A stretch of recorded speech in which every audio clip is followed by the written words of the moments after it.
ગળતેશ્વર તાલુકાના પડાલ ગામથી મેનપુરાને જોડતો મુખ્ય માર્ગ છેલ્લા ઘણા સમયથી અત્યંત બિસ્માર હાલતમાં ફેરવાઈ ગયો છે. માર્ગ અને મકાન વિભાગની ઘોર બેદરકારીને કારણે સ્થાનિકો અને વાહન ચાલકોને ભારે હાલાકીનો સામનો કરવો પડી રહ્યો છે.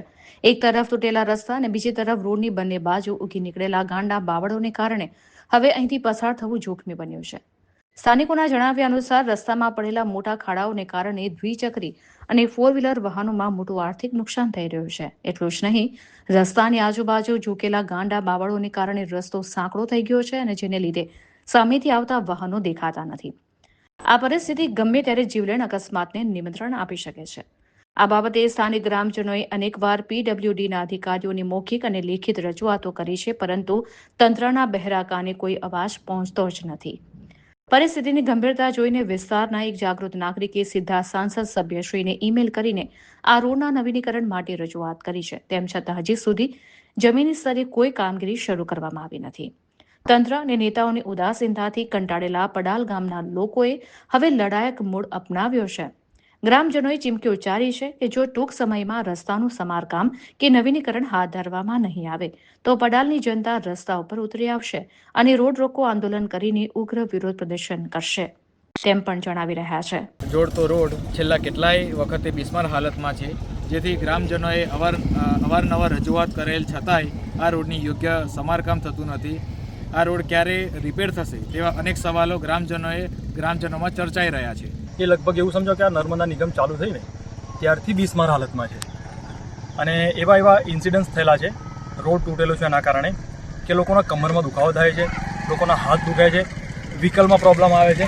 એનું સૌથી મોટું કારણ છે કે માંડ 2.5 કિલોમીટરનો રોડ તંત્ર ધ્યાન જ નથી દોરતું અને એને બનાવતું બી નથી.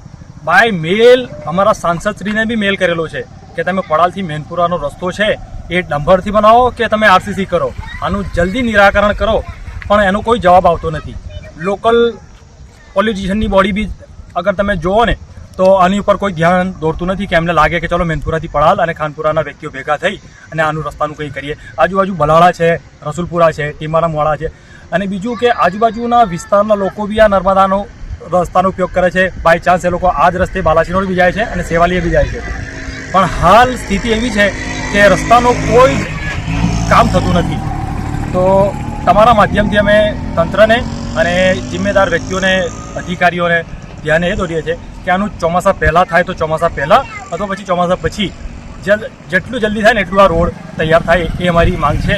અત્યારે અમે જે ગામવાસી ઊભા છે એમની છેલ્લા ઘણા સમયથી પડાલ અને મેનપુરા વચ્ચેનો જે રોડ છે એ ઘણા સમયથી બિસ્માર હાલતમાં છે. આપ તમે જોયું હશે કે કોઈ રોડ જ નથી. અમે કેટલી વખત રજૂઆતો કરેલી છે અને 20/7/2025 એક વર્ષ પહેલાં અમે સાંસદશ્રીને પણ આ રોડ બાબતેનો પત્ર લખ્યો. તે છતાં આજ દિન સુધી નિરાકરણ આવેલું નથી.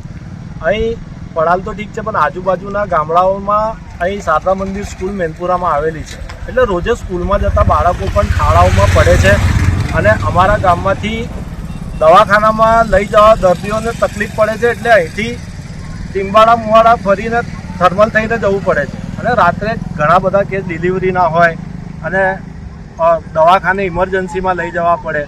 ખૂબ જ તકલીફ પડી રહી છે અને આ તંત્રની આંખ ઉઘડતી નથી. અમે આ બાબતે કલેક્ટર સાહેબને પણ મેલ કરેલો છે, તે છતાં પણ કોઈ નિરાકરણ આવેલું નથી. અને આ જો વહેલામાં વહેલી તકે રોડ બનાવવામાં નહીં આવે તો અમે ગાંધી ચીડિયા માર્ગે આંદોલન કરીશું. એની સંપૂર્ણ જવાબદારી નામદાર કલેક્ટર સાહેબ અને જે સાંસદ સાહેબની રહેશે.